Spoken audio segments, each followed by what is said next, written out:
The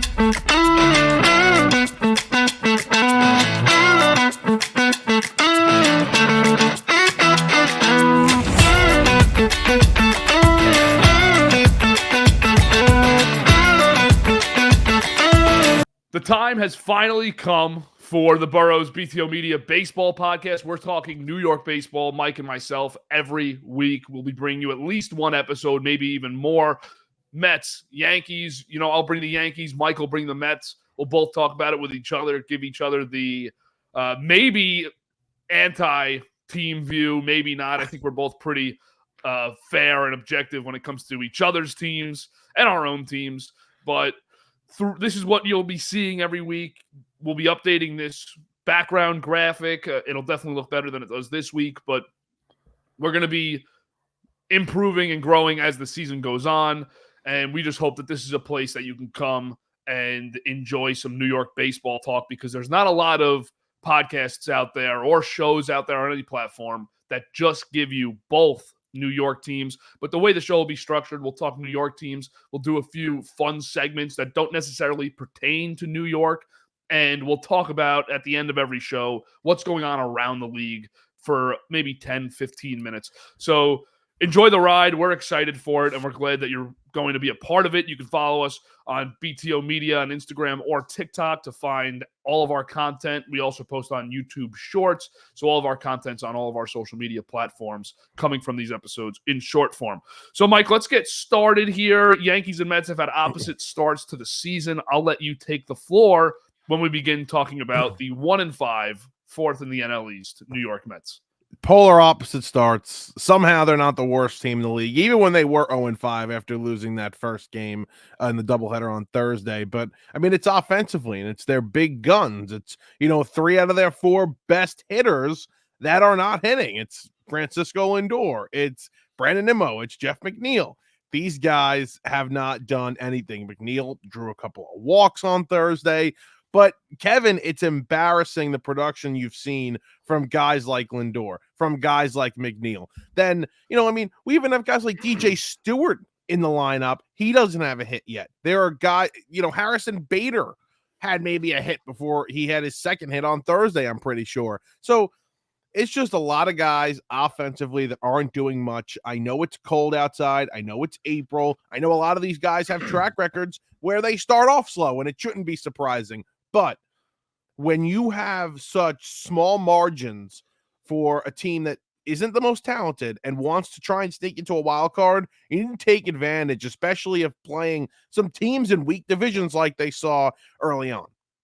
And I just want to look through a positive for this team as I'm going through their lineup. The player I was excited to see, and really the only guy I was excited to see in this Mets lineup, was Francisco Alvarez. I know I'm not alone in that. He's been terrific. But yeah, you go to those guys that haven't been, the guys that we really expect. And Lindor's the player you circle and say, he's supposed to be the best player on this team. He's supposed to be the guy that leads us, that sparks us. And he's been pedestrian at the plate. So you hate to see that. And does it feel, Mike, at this point, I know we're 6 games into this season, but I've defended Lindor last year to the people who say he's not a top shortstop, which is ridiculous still, because his production's there. The analytics are there. They all say he's a top shortstop, top 5, 7 shortstop in the league. But does it feel at this point as if that contract just has aged to be underwhelming? Not unsuccessful, not the wrong move, but just underwhelming to, I don't know, just the vibe, the feel he has, because I feel like he's supposed to be that player that his stats don't have to change. I don't need his stats to change. But when he's up, he just doesn't feel like a feared player in the box that's going to be the difference maker in a game. No, you're 100% right. The vibe and the feel. I had saw this take a couple of weeks ago that he doesn't enjoy playing in New York.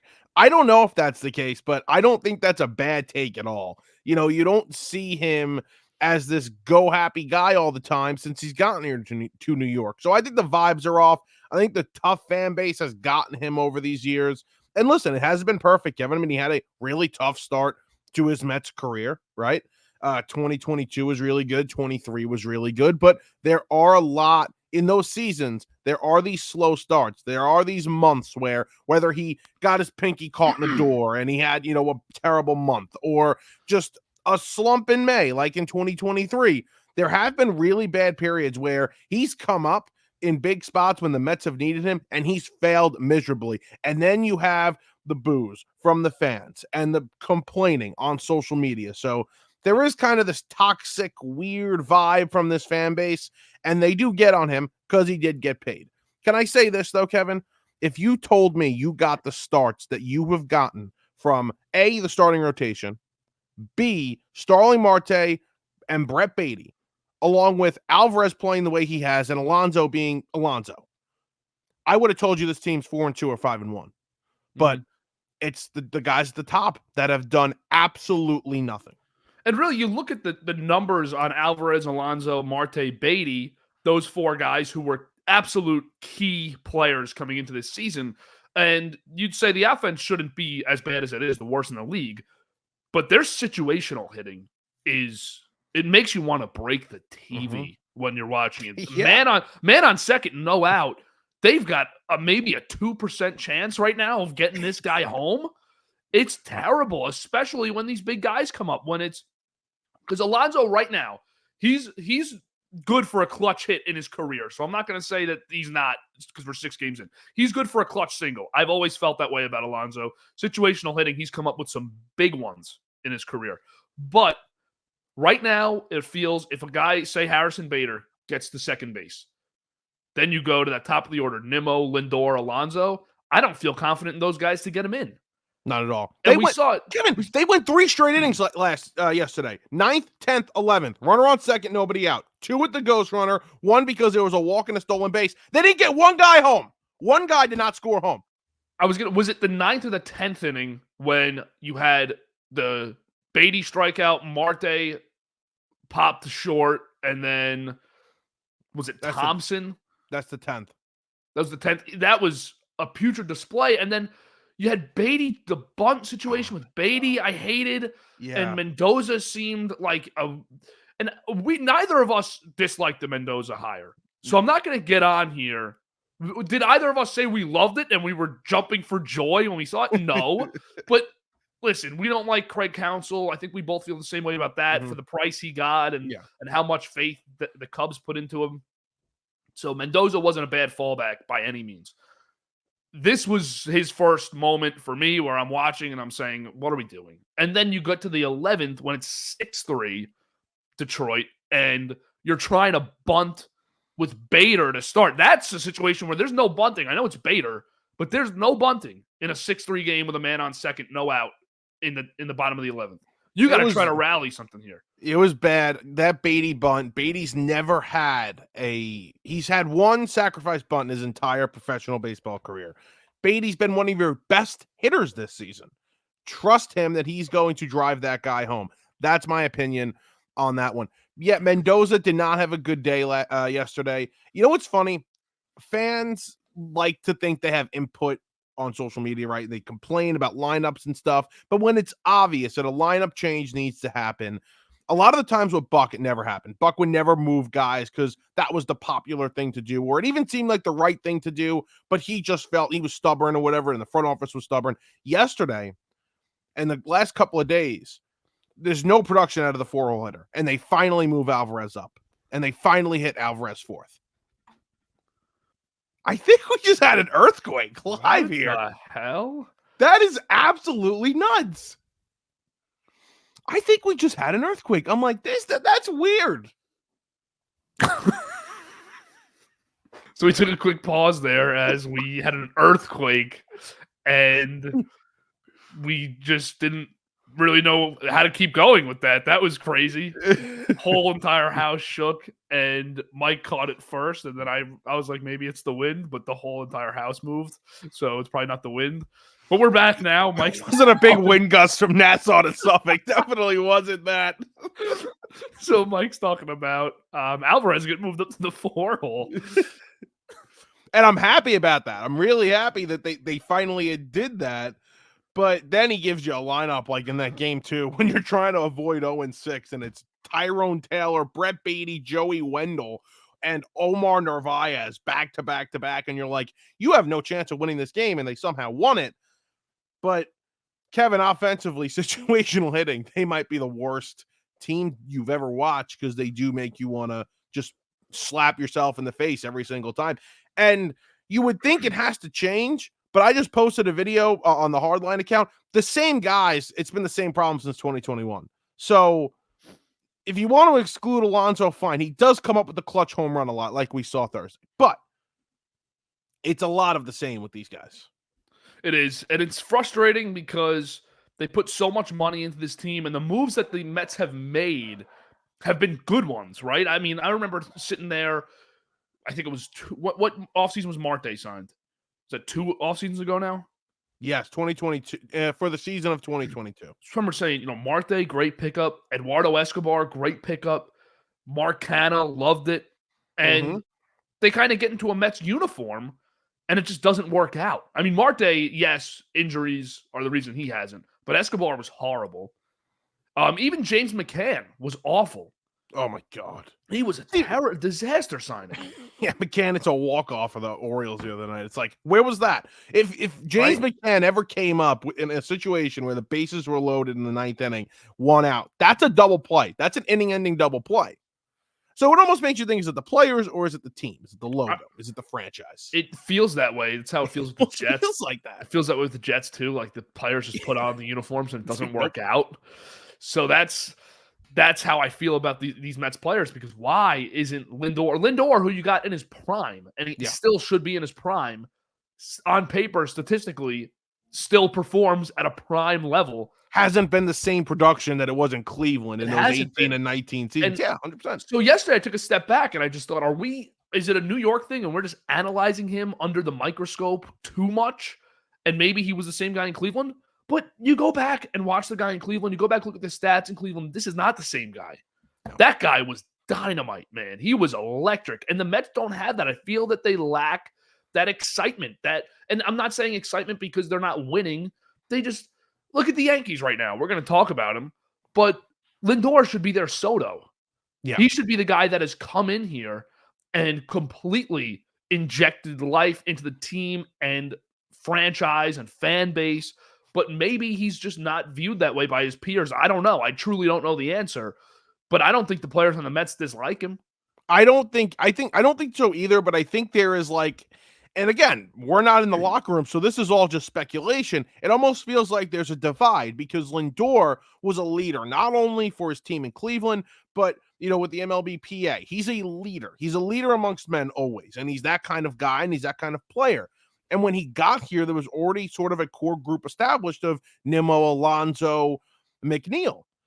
And it almost seems like Lindor kind of tried to divide that and I'm the leader here. And it almost feels like there's butting heads in that room without us really knowing. We know McNeil and Lindor do not like each other. I mean, that's a fact. They don't like each other. They're two completely polar opposite people. And by the way, I don't even like McNeil. I want McNeil out of here. But that's a discussion for another day. There just seems like there's a sort of divide. And Kevin, that vibes thing we get, that he should be our spark. When he had the 2021 when they paid him that much money and there was that much excitement leading into that offseason, and for them to have the year they had and him to have the year he had, that kind of ruined it there, because then it just built up this lack of trust with the fan base for Lindor. I do feel that the Steve Cohen era, which you're kind of referring to, because Lindor, that move signified the start of it in my eyes. That was the day where we all said, all right, things are different now with the Mets. And it just hasn't gotten off to the start it was supposed to with the players they acquired, the Carlos Beltran situation, the Jared Porter situation. Every single thing has gone wrong, and it's almost been out of their control. So now we're at this point where they're 1-6, 1-5, 1-5, and it's frustrating. And I think Mets fans are getting fed up, and New York fans are getting fed up because it should look different. It's supposed to look different, and it doesn't. And maybe it's Cohen's fault. Maybe it's not. I don't really go there yet, but I can't say he's this great owner yet either until you start winning. I think that's fair. I think I'd rather have him than probably 26, 27 of the owners in the league. Yeah. But I can't go there yet until he starts winning. It's tough right now to watch this Mets team, to watch Lindor and diagnose what's going wrong, because I don't know if it's actually a talent issue or maybe it's just a mix of a couple different things. Maybe it's a talent issue because, certainly they don't have the big name talent. They don't have the marquee pitchers. They don't have the great 6 to 9 hitter in the lineup who's been around. And that's what a guy like Marte might be. A 265 hitter, 270 hitter who's been around, who's performed at a high level, and you get him in the bottom of the order to make you feel good. Beatty and Alvarez is going to be there, but they're not those guys yet where they're big name, big stage players. So it's tough to diagnose exactly what's going on with the Mets because they shouldn't be this bad. They should not be this bad. And maybe it just is first week jitters playing in cold Northeast weather. It could be. But they definitely don't have the talent. They don't have enough talent to be one of those top teams. They knew that coming in. I think the thing with Cohen, he realized he can't buy a championship. He realized he's not going to be able to just build in free agency. And you know what? If you go look at past teams, you're 100% right. You have to develop your own talent. And I think he's bought into the fact that Stearns is here and you need these prospects to come up and you need to pay some guys, nothing. And then you need to go and supplement that talent with stars on the free agent market, the right players on the free agent market, though. So I think they're eventually going to get there in the next couple of years. That's their path. And it's going to be a big offseason in 2025. I hate to punt the season. I hate it, which is why I'm so mad that it almost feels like they are. But it is early. Northeast, jitters, early jitters. I get it. Let's give them the benefit of the doubt here. And I do think with the money spending thing, and we could use this as a segue to the Yankees if you don't have anything else to talk about with the Mets, but I think spending money is, if you have money to spend, I like teams that wait to spend it and spend it big when they do. And the Yankees are an example of that. I've actually loved the way they've spent money these last few years. You've heard me complain about the Yankees in a lot of different ways, but you've never heard me complain about the amount of money Hal Steinbrenner spends and the amount of money Brian Cashman spends. I've never complained about that. I complain about overall the fact that they haven't won with the amount that they've spent, but I don't think there's this cheap team now that the narrative's been put out to say they are by some Yankees fans. I don't think they're a cheap team, but I think over the last couple of years they spent the wrong money. You can't say they're cheap, but I don't think the money they've spent is the right money, and I think it could have been allocated to better uses. Yeah, and so I do agree with that, and I think the signings that they've made that were good is you wait for that guy to come around.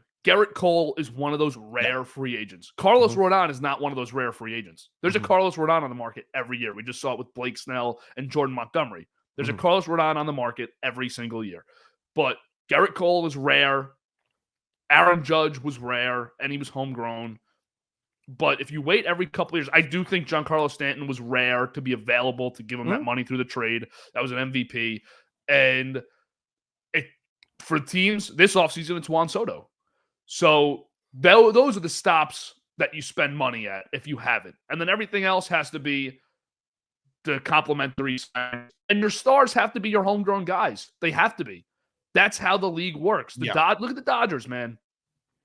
The Dodgers haven't won a title with these groups. I know they won the 60-game season title. I don't discount it, but I also don't say that they've been successful since that's the only one they've won. But look at the Astros and the Braves. Best players on those teams, homegrown. And if they're not, they were traded with homegrown pieces to then go get them and then sign them to whatever deals they sign them to. You need that homegrown talent. With the Yankees, it's the trade of Donaldson and taking on that money. It's other moves where it's like, well, if you let's say you don't spend that money, you make that trade, and you go out there and that year, if they would have signed Correa to the contract that the Twins had signed Correa to, that 3-year, opt out, really, a 1-year contract, the $33 million. Like, they traded Donaldson so they could do that. Why couldn't you do that? He's, definitely a better player.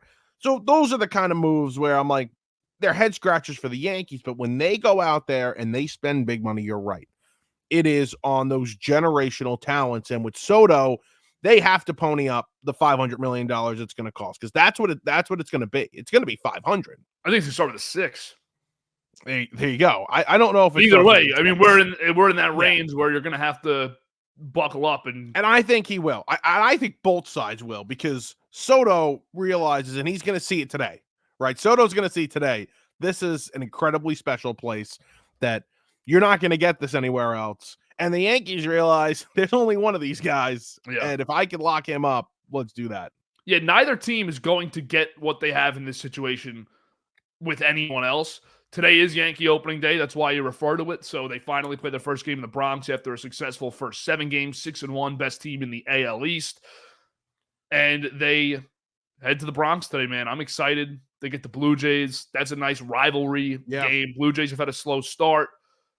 I'm pumped about it. 1 o'clock game. Going to get off once we record Burrows. I'm going to get off. I'm going to go sit down, veg out on the couch, watch Yankee baseball. I'm excited. I'm excited to watch. It's a beautiful day. I mean, other than the earthquake and it being a little chilly, it's a sunny day. It's nice out there. So I'm excited to sit down and watch this game. But I'm excited to see Stroman. I'm excited to see Stroman at home against, a good solid offense, although they started slow, like you mentioned. They got some legit offensive players here. Let's see how Stroman does. But this team, man, offensively, it's everything you could have asked for and more, without the production from 2 guys that you expected it from, other than the finale in Arizona. Judge and Verdugo have given you nothing to start the year other than that Wednesday afternoon game. Yeah.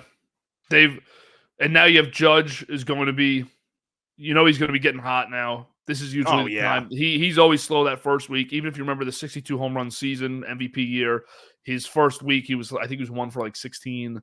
And fans were saying the contract's in his head, and then he went on this crazy run. But Stroman's a big one today. You're right, because the reason he said no to start opening day was so he could get this game. And that was his schedule. That's how he planned this whole thing out in his mind. And you know what? You can rip Stroman. Neither of us are his biggest fans by any means. I still am not, no matter what he does today. But New York kid has an opportunity. He's probably only here for 1 year. It's probably a 1-year stop. You got an opportunity to start opening day at Yankee Stadium against the Blue Jays. I'm taking that every time, and I'm not blaming him for taking that. But they get the Blue Jays today. Stroman on the mound, obviously. I'm excited to see the crowd when Soto gets introduced. Oh, my God. They're going to go nuts. The Dominican following with the Yankees is so strong. And not even just Dominican. The Hispanic following, the Latino following with the Yankees is so strong. That place is going to be rocking today. I would be shocked if we didn't see a few flags there today. And it's going to be nuts. And this is a game that they got to walk out with a win. I do think this is one of those weird must-win games in the first month of the season, because there's so much juice around this team in the Bronx that they finally get home. They had a day off yesterday. And they come off this huge stretch to start the season. And Stroman's out there. I think he's going to shove today, man. I really do. We'll see. But by the time people watch this video, realistically, they're probably going to know what happened in this game. Yeah. Because we're going to upload it right before the game starts. But I'm excited for this. This is what I've dreamed of, man. However, it was ruined this morning a little bit when Jonathan Loaizaga went on the 60-day IL. This is something we talked about earlier in the year, or earlier in the week, is the pitching staff's inability so far to go deep into games, to get through that first time in the order clean, is troubling. And now you lose one of your top 3 bullpen arms for at least 3 months, because I don't think he's going to be back after those 60 days. He's not going to pitch on the 61st day. That's not how that works. So you're going to lose him for 2.5, 3 months. And start to get concerned, man, because Cole's out for a while. How long does this bullpen hold up? And how many innings does this starting staff actually give you when it's Nestor Cortez, who can't go deep, Carlos Rodon, who hasn't shown he can go deep, Marcus Stroman, who is probably the best of the guys and can't really go more than 5 innings. Historically, he's not a 7-inning pitcher. He doesn't pitch into the 7th. And then you have Schmidt and Heel, who also you're lucky to get through 5. Well, you trust Cashman with the bullpen. I mean, you always do. We had talked about it coming into the year. I don't really care what they do. I just trust that it's going to be good. And so far in the first week, it was really good. But Loizaga is a big part of that. I was talking to a couple of friends that were Yankee fans. I'm like, yeah, they're going to miss King though. It was like the first weekend of the year. King was a big part of that team. For the last couple of years, big part of that bullpen and why it was so good. And King was almost supposed to be that guy that took. Loizaga was supposed to be that guy that took over King's role, and losing him. It's definitely a big, big loss in that bullpen. But when you have a guy like Holmes who can shut down the ninth inning, you feel a little bit better about yourself in the bullpen. And hopefully guys step. I know Ian Hamilton has stepped up so far. They're going to need other guys to step up though in this bullpen. Yeah, they're gonna. It's going to be a trying year for the Yankees pen, for the Yankees starters. This is the reason I think that they might not reach the ultimate goal, because it's all sunshine and rainbows now through 7 games, and the offense is great at every spot in the lineup. You feel good. There's not, if I look at the Yankee lineup, unless Trevino's playing, there's not a spot where you say, hey, this guy stinks. But Trevino doesn't stink. He's a great defensive catcher. So you got a payoff there. But there's not a spot in this Yankee lineup that I think is weak right now. Health will be a big factor there. But they can beat anybody. Offensively, it doesn't matter what's happening. They can beat anybody, and they're never out of a game. They're never out of a game. But now I think it could get to a point where your pitching staff is killing you by the middle of May. I don't think we're going to get there. I don't think you're going to get there with this team. All right. I hope not. I hope you're right. Maybe it's a reach. Maybe it's just like the pessimistic fan view of what can go wrong. But I think if anything does, that's it, because Soto's a durable guy. I'm going to say this. I think Judge is actually a durable guy too. It's an underrated take, but technically he is. My kind of hot take. His 2 injuries. One, he got hit in the wrist with a pitch, and the other one, he ran into the fence. So I'd actually cement wall. I know. I actually think he's a pretty durable player. And the way that Volpe's played, another durable guy. He's been great. He's my top performer of the week. As you have Francisco Alvarez, the young guys. Yes. And so Yankees opening day, we'll see next week where they're at after a homestand, and we will revisit the Yankees and Mets in totality next week. But let's talk for a minute about our top performers here, because I do think it's interesting. It's 2 guys who were the team's top prospects, 2 of the top prospects in the entire league a year ago, came up, and neither of them were able to consistently get going, but they had the flashes whether it was Volpe stealing, whether it was Alvarez hitting bombs in bunches. It was inconsistent, but you saw the signs of great play and why they were top prospects. And it gave you confidence going into this year that they would take the next step, unlike other prospects like Beatty, Peraza, Cabrera, Mauricio, those guys, Vientos for the Mets and Yankees, didn't really give you much confidence. That's why they're not, with the exception of Beatty, that's why they're not playing right now. But what have you seen so far from Alvarez, who's been far and away? This guy's been actually the spark plug, the only guy that's really tried to show up and change games for the Mets through these first 6. Yeah, 1,400 OPS, something like that, 1,300 OPS, whatever it is. He's been unbelievable. Their best offensive player by far. And you hit it right on the head. I mean, he was so inconsistent last year, and that's why I had some questions coming into this year. Like, fans are praising him like he's he's already this fantastic player, and yeah, he showed flashes, but we need to see it over a full 162. And obviously, we're only 6 games in here. You haven't seen it, but the start is very encouraging. Easily their best player defensively, where he was great in camp, and all you heard about all spring long was how great he was defensively with his arm. He has not shown that thus far. So you'd like to see that pick up a little bit, because he's throwing balls into the outfield, off target on some of these throws down the second. It's going to be important to nab these runners, especially this year with these new rules and stealing bases. But I digress, not to go to the negative. He's been fantastic. And, for these 2 guys, we're hoping for our teams and for our team's sakes that they take that next step into becoming legitimate star players. And thus far, it looks like both of these guys have done that.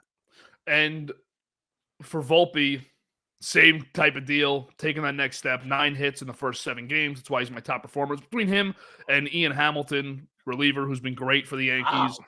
He's been terrific. Great setup man for the almost disastrous every time Clay Holmes. But yeah, Volpe's been the guy because the Yankees every team needs it, but the Yankees have desperately needed it. That guy, middle of the order, hits his singles, steals bases, and has pop. That's a rare bat in today's league. And if he can keep that up and be consistent with that, that's going to pay huge dividends for the team. He might even find himself in a leadoff spot in not too far off time. Let's listen here to a segment we'll do every week where Gabe from The Playbook, a BTO podcast, of course, you got to go follow it on Instagram at The Play BK and TikTok. Gabe's going to bring us a rant every week. We call it the Zoda rant. That's one of his specialties. We did a few of them early on in the BTO Playbook era.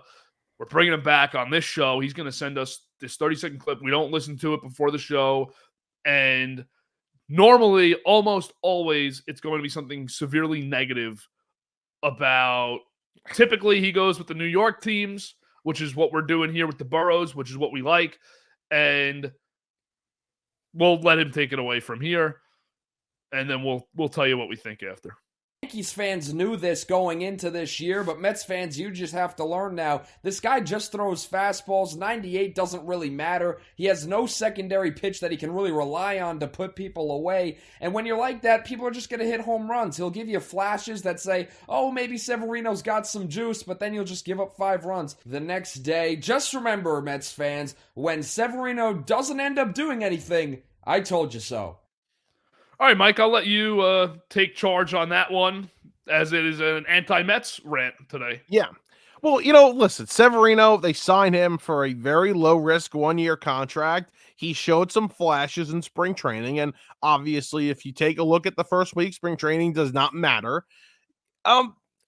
Gabe's not inventing the wheel here. It's not a hot take to say that Luis Severino is going to struggle this year. We saw it in that first game against Milwaukee. He's getting hit around. Even the outs were loud.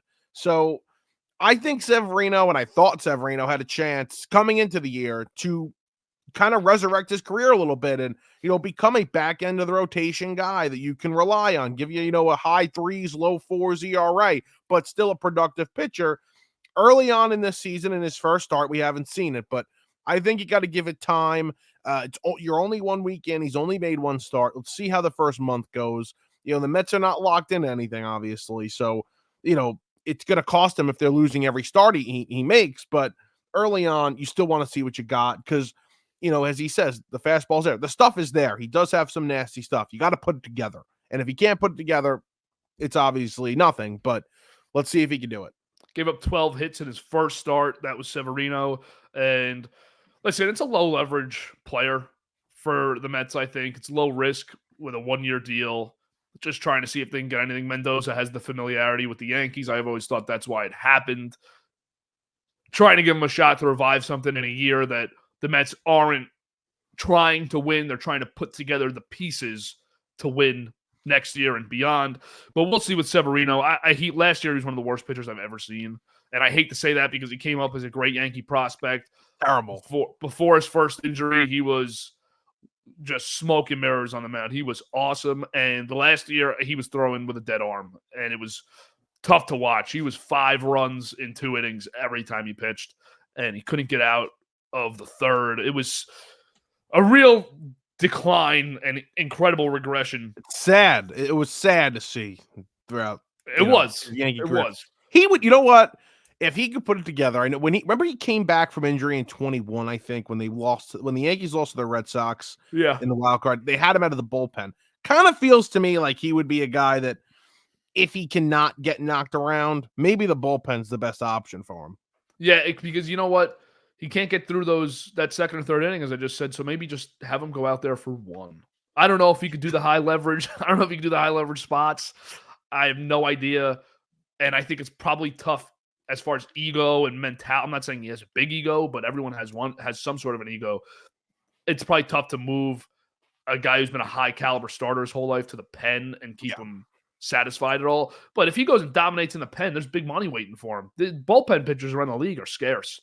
Yeah, well, it's also, you have a spot in the major leagues. That's exactly because if he cannot pitch as a starter, if he's just that bad, And that's his only option. His ego, they're going to have to just throw it out and say, this is what you got, or you got nothing. Yeah, because if you have another year like last year, you're not playing anywhere. You're not starting anywhere ever again. So you can either retire, go pitch in the minors, go pitch in Go pitch with Bauer.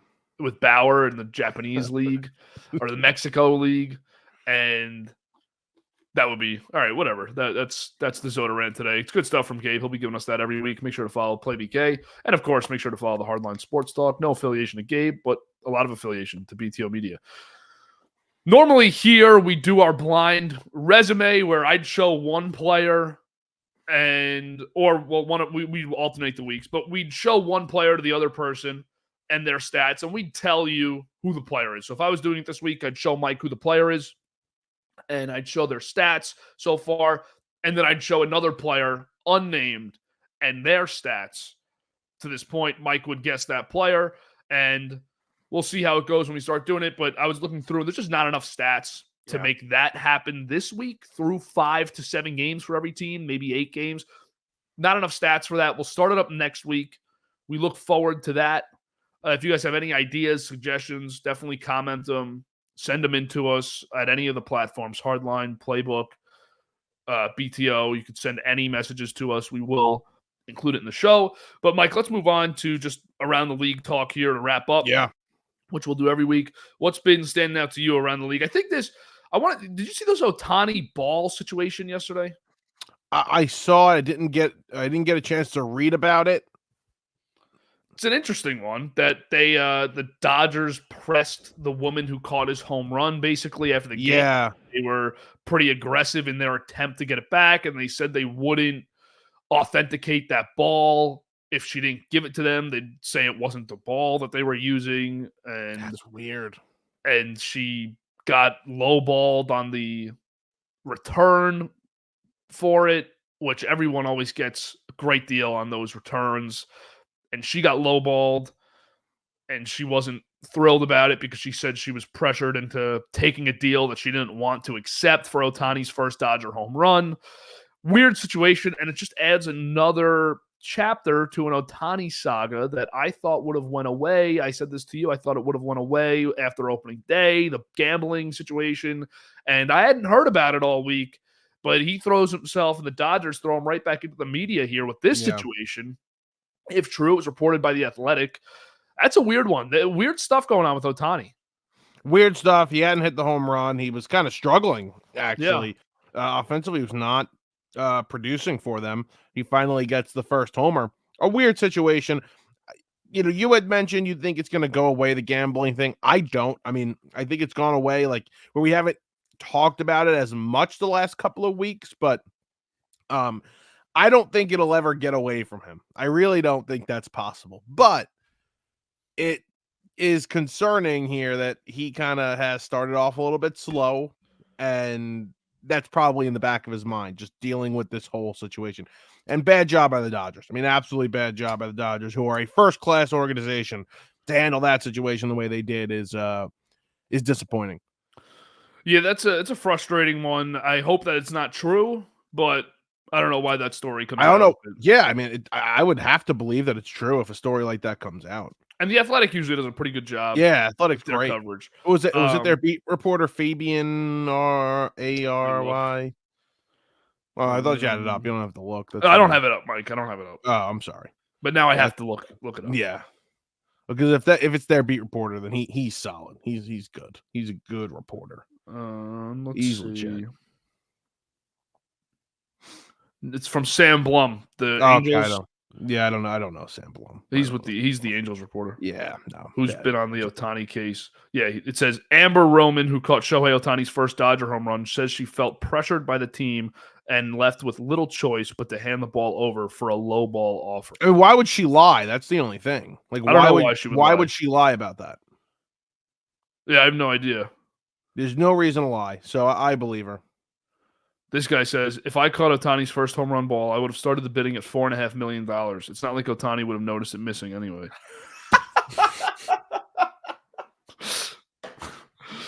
All right, let's go around. Let's move off Ohtani here.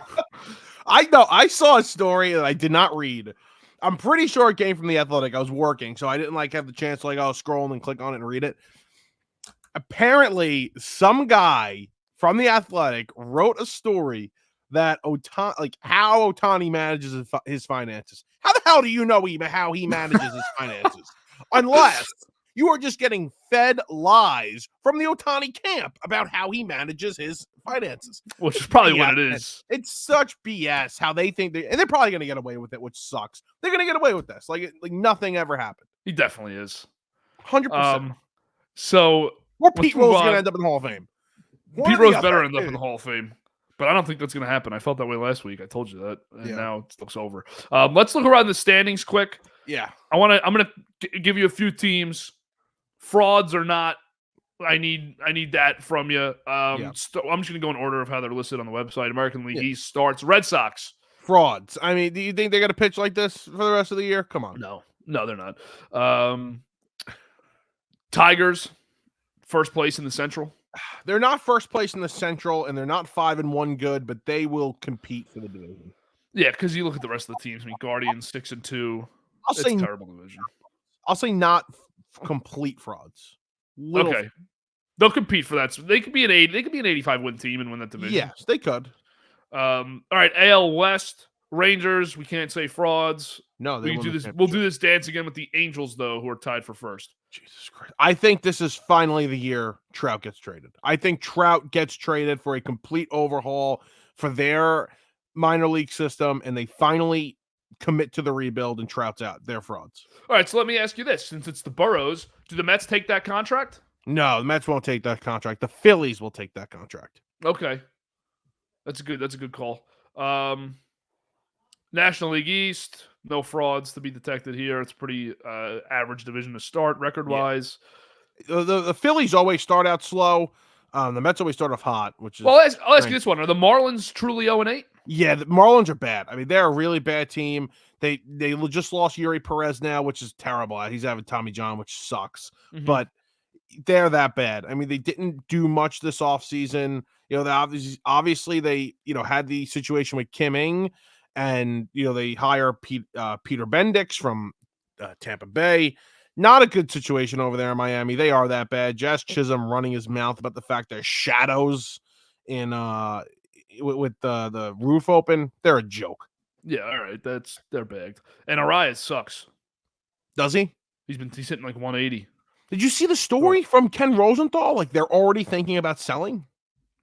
Jesus. Like already, like after they had gotten swept by the Angels, there was a story out that they're they're going to take calls on Arias and a couple other guys. Arias is a guy that even if he's hitting 180, someone will give you a good. If you try to pull that trigger now, someone will go after him. 100%. For sure. Someone will go after him big for sure. All right, then we go to the NL Central, one of the bad divisions as well, but off to a pretty good start. No team has less than 4 wins, which is really surprising. Yeah. Pirates are in first. Just Pirates legit, or is it just April Pirates again? It's April Pirates again, 2 years in a row now. Brewers. We like the Brewers without Corbin Burns. I think the Brewers, watched them over the weekend. Obviously, they dominated my team. They're pesky. I don't know if they're 4-1 and top of the division good, but in a weak division, in a year where I had them over 77.5 wins, so I guess I'm really not changing my status from 2 weeks ago. They're going to compete a little bit. They'll be pesky, and I think they're a 500 ball club. All right, so between them, we'll exclude Pittsburgh. I don't think Pittsburgh's in this race by September, but between Milwaukee, Chicago, Cincinnati, who's the best of those 3 teams? I think Cincinnati's going to end up winning this division. They're going to take that kind of jump we saw the Orioles take, maybe not to the extent the Orioles did, but I think those younger players are really just going to, they're going to just start hitting. They're going to produce at the level we think they're going to. Now, like the Orioles, they don't have the frontline pitching yet. They'll eventually get there, but in a weak division, I do think the Reds can win this one. They were my prediction before the year. I'm not going to change it. So you're going to go with the Reds, and I know that we can both agree that Frankie Montas is going to have an unbelievable season. Oh, he's legit. 11 innings pitched so far, no runs allowed. Jesus Christ. He is going to roll this year for them. So they've got a great ace there. Good. They've got a great ace there 100%. In Cincinnati for the rest of the year, and they got that good young group. We'll see how they all come together. That's it for me for across the league. You got anything?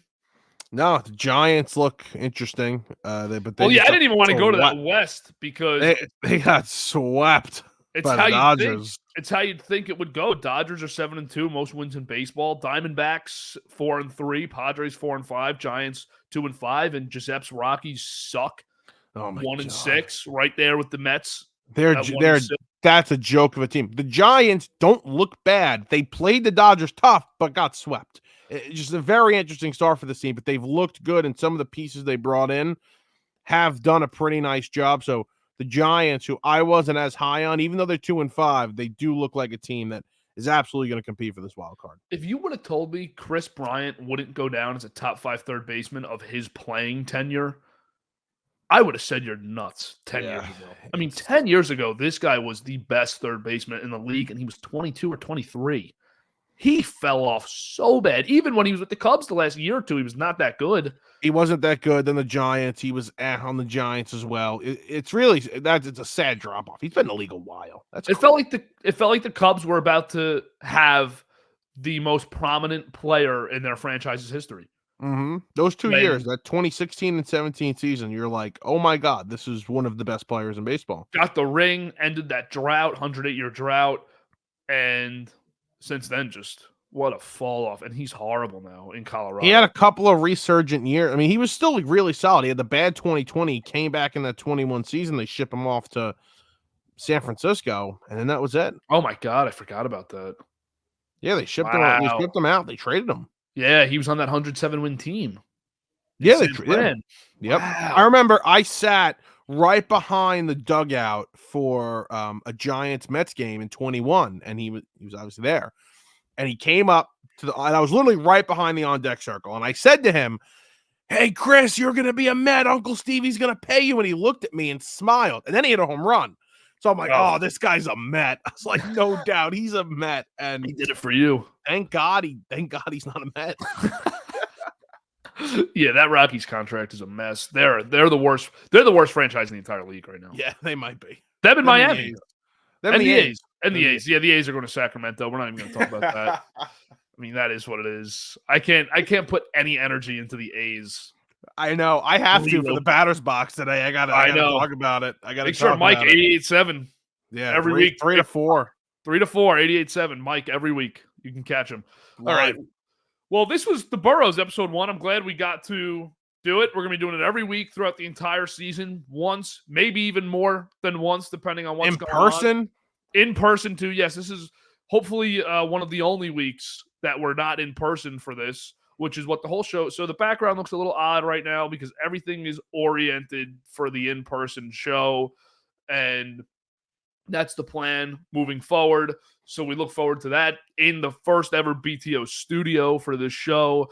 And we'll see how it goes the rest of the summer. We hope that you stick around and will be a part of the ride with us through this MLB season. Interesting first episode. We talked Mets and Yankees, of course. We had an earthquake. We heard... never forget this one. The first Zoderant. No, they say you never forget your first, right? And that's us with the Burrows because we had an earthquake during the episode. Maybe I'll leave some of that in, too. Yeah, that's hysterical. I might leave some of that in. All right. Well, we'll see you next week. Thanks for watching. Make sure to subscribe, follow BTO, and you can check the link on Instagram for all of our different platforms, Hardline Sports Talk and The Playbook. We'll catch you next week. Thanks for watching.